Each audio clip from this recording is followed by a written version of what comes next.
What's up now? After week 1 of the NFL preseason, there's not much that we're going to actually discuss that's going to be super relevant for Dynasty Fantasy Football and Fantasy Football. But we're going to go through some winners and losers. So welcome, I'm Marcus Dynasty Football Dads. We have a DeAndre Swift signed jersey. All you have to do is be a subscriber for a chance to win that jersey here. So we're going to go through 3 winners, 3 losers of the NFL preseason week 1. And then we're just going to kind of erase this from our mind and go on to NFL preseason week 2. Because most of these are going to be second and third stringers. I mean, I think the Vikings only played like a handful of starters, even in our preseason game. The first winner, of course, if you haven't watched the video from yesterday, it is Dameon Pierce. 5 for 49 rushing. Looked good. I mean, just ultimately, when you want to see somebody go from the collegiate level to the NFL level, you want to see that, like, oh, wow, like, that looked good. Like, Javonte Williams in the preseason, I remember even messaging some friends going, hey, Javonte Williams just looks good. Like, he just looks like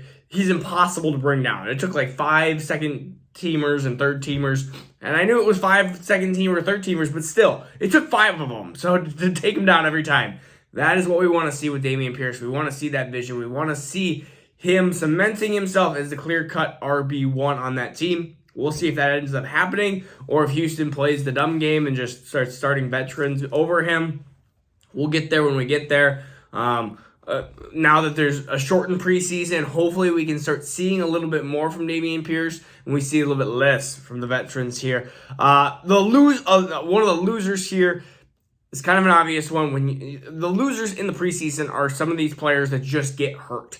And Drake London having a knee injury, he already had issues with his ankle, of course, ending his career at USC. And he was the best wide receiver probably in all of college up until that point. Was going to win the Collegiate Wide Receiver of the Year award until he injured that ankle. And so now he has a knee injury. I love players that have the attributes of Drake London, but this is a concern. Now, if he continues to keep hurting himself, I'm not saying that this is an immediate red flag, but this is something like a little yellow flag, like, hey, warning, there have been plenty of wide receivers, Kevin White, Dotson when he went to Washington out of TCU. There's been plenty of wide receivers. Dotson, whatever. There's been plenty of wide receivers in the past that have been great wide receivers, or even great players, but just have not been able to perform at the NFL level due to injuries. So this is a yellow flag. Like, hey, warning, if Drake London just cannot stay on the field, this could be a concern in the future, especially if this knee injury, he heals from it and all of a sudden he gets hurt again. It's like, okay, well, maybe this guy just cannot stay healthy. And Drake London ends up not being the prospect. A lot of times, the prospects that bust are injured prospects or prospects that wildly underperform. And I don't see that coming out of Drake London, but the injury concern is now a little yellow flag of like, let's keep an eye on this. Another winner is Desmond Ritter. Of course, we wanted to see some rushing. 6 for 59 on the ground, 10 for 22 and 2 touchdowns through the air. Doesn't look impressive or anything by any means, but when you saw him on the field, he looked like he had some really good mobility through there. He's basically a wide receiver playing as a quarterback. That's what Tannehill was actually at Texas A&M. But Desmond Ritter looks like an athletic quarterback. And if we're talking about fantasy football, we love rushing. And so we think that Desmond Ritter could take over that job from Marcus Mariota midway, end of the year, somewhere around there. And so this is kind of that showcasing of like, this is what you potentially could get from Desmond Ritter. So that is a win for Desmond Ritter. I thought he looked okay. I mean, he looks like a poor man's Jalen Hurts, and that's not saying much. So there's just that. The next loser is Josh Jacobs. Why is it Josh Jacobs? I just feel like that backfield is going to be such a mess in his final year as a Raider. And, of course, they played him.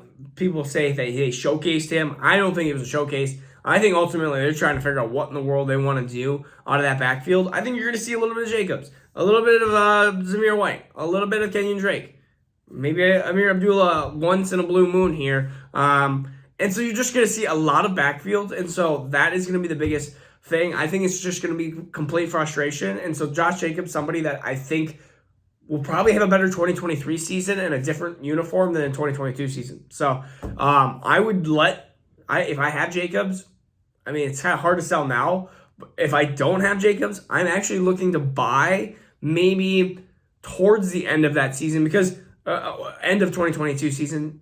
And I think you might be able to get a pretty significant discount considering how bad of a year I think that team's going, or he is specifically going to have. All right, next winner is Malik Willis. I have him in a couple of leagues. I don't know why I said that, just because, hey, I have him in a couple leagues. 5 for 38 and a touchdown on the ground. You can see the athleticism of how fast and quick he is, and he has one heck of an arm. And then he also missed Treylon Burks on a wide open play, and he also missed a couple other wide open reads. But that's what you're going to get from Malik Willis. He's a work in progress, but you can see the blinks, the little flashes of like, whoa, that's what other quarterbacks can do. Can he put it all together? Maybe, maybe not. We'll find out. We'll see. But Tennessee drafted him purely on that upside ability. And like I said, Malik Willis could easily be that mid-round QB, that third-round draft capital QB that ends up never playing on the NFL field. And you're just like, oh, well, he flashes in the preseason and then he's gone. He also could be that QB that ends up turning into a Russell Wilson, Dak Prescott. I mean, that's in the realm of possibilities for him. I would say they were much more polished quarterbacks coming out of college. He's much more of a work in progress, but he has attributes, elite attributes, that very few quarterbacks actually have, like an incredible arm and incredible legs, like Trey Lance type of basically on the ground legs. And you're getting him much later in a lot of rookie drafts and startups. The last losers are the Jets, Jets, right? Jets. Maybe that's all it goes. Yeah, Jets, Jets. Zach Wilson hurt. That's going to hurt his stock. I do not like that. That means he's going to have some decreased mobility probably early in the season, trying to test out that knee, the trust of the knee.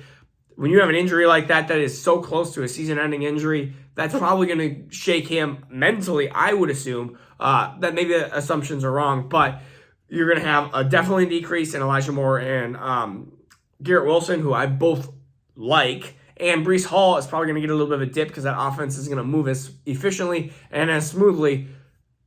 Really, you can't move them down much in Dynasty, really, but this just hurts. It just hurts because this just is another sign that maybe Zach Wilson might not be the quarterback of the future for the Jets, which you look at Wilson, Lance, Fields, two of them are probably going to fail. One of them's going to fail. One of them's going to be, nah.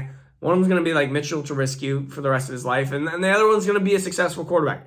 Probably in odds. And you throw Trevor Lawrence in there and you probably got maybe two quarterbacks. And one's going to be really successful and one's going to be or one's going to be pretty bad. So you're trying to figure out who that is. And man, Zach Wilson with this knee injury just does not start his sophomore career correctly. He's following like the Baker Mayfield footsteps where there's blinks that were good, and then there's other things that you're just like, oh man, that just is not good, and then you get injuries. And so Jets, if you have Wilson, you're keeping him, of course. But if you have all these Wilsons, Garrett Wilson.